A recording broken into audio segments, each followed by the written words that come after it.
Everyone, in today's video I'm going to try and recreate Lagertha's Crown of Thorns look from Season 4 of the History Channel show Vikings, and I'm going to start with the headpiece.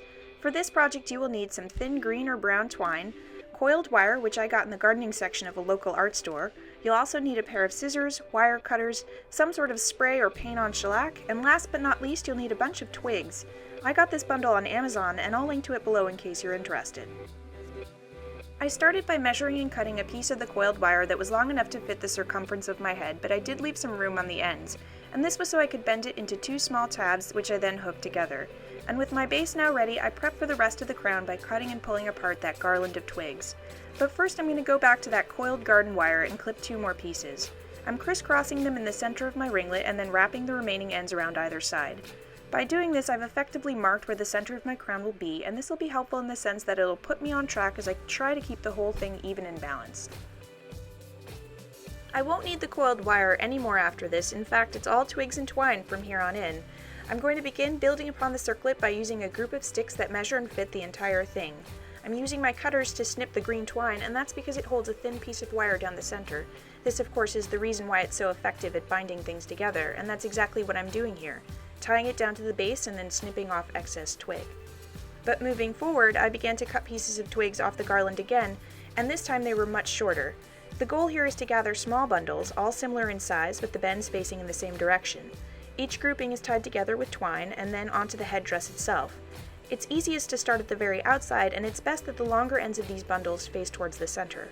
Every time I put one on, I made sure to put the following group on the opposite side so as to keep the balance of the overall look. And that's all there is to it, really. I just continued to secure collections of twigs onto the crown until they eventually overlapped in the very middle. As I said before, I'll link to the twig garland I'm using here, but I bet you could also use sticks collected from your backyard or local park. Since I live in a city apartment, it was easier for me to buy mine, but if you're lucky enough to live in a place where there's lots of trees, it'd be one less thing to purchase and another way to make this look even more authentic to the character. When I was happy with the overall aesthetic, I moved on to the finishing touches. There were some twigs sticking straight out in the center, so I decided to use the actual wire from the original garland to pull them down. I could have kept going with the green twine, but I didn't want it to show, especially at the front of my crown, so that's why I changed materials in this place. I also decided to snip back the point in the middle. It was just too long and spiked, and I thought it might look better without such a sharp edge. And lastly, I sprayed the entire thing down with a can of acrylic gloss. This is definitely an optional step, but I think the shine adds a little something special. When it came to the hair, I began by curling everything with a 3/4 of an inch barrel, and this left me with rather tight spiral curls. Instead of brushing them out, I used my fingers to gently break them up, especially around the face. This helps to conserve those tight coils while creating some more fluff, and that's a good thing. My fine hair needs as much volume as possible for this. Starting about 2 inches back from the hairline, I separated out a circular section of hair that went all the way around my head. I made sure that I left at least an inch-wide fringe of curls along the outside edges, but I'm going to work in the center first. I pulled that hair back and low, rolled it, and then pulled it up, pinning it along the way. I guess that if I had to describe this, I'd probably say that it's simply a sloppy French twist. I didn't put a ton of effort into perfecting this since I thought that a natural deconstructed look felt more appropriate. I also didn't tuck the ends of my hair in, rather I left them loose at the top of my head, and I even pushed and prodded at them in the hopes of flooping them up some more. It was at this point that I put on the crown and split the remaining fringe into two with a half pushed over each shoulder. Working on the left first, I gathered a small bit of hair from the nape of my neck and twisted it inwards as I lifted it up. I did add in some hair, but stopped doing this when I neared my ear.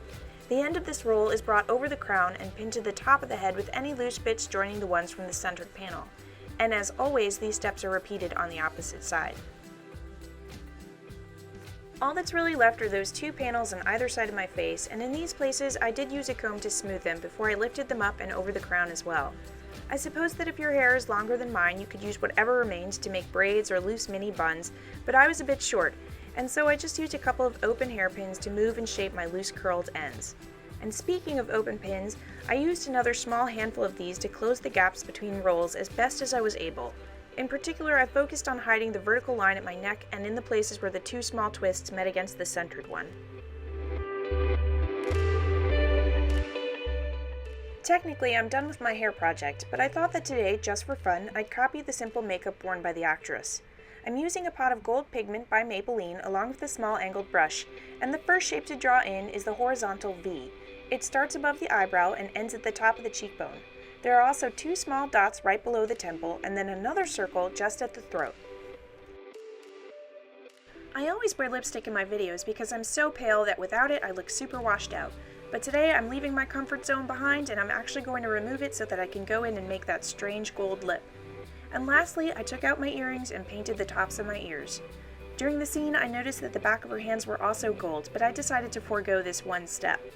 And with that, I was finished. All that's left, I think, is the actual costume itself. I had a ton of fun doing this one, and I may even do it again this fall for Comic-Con.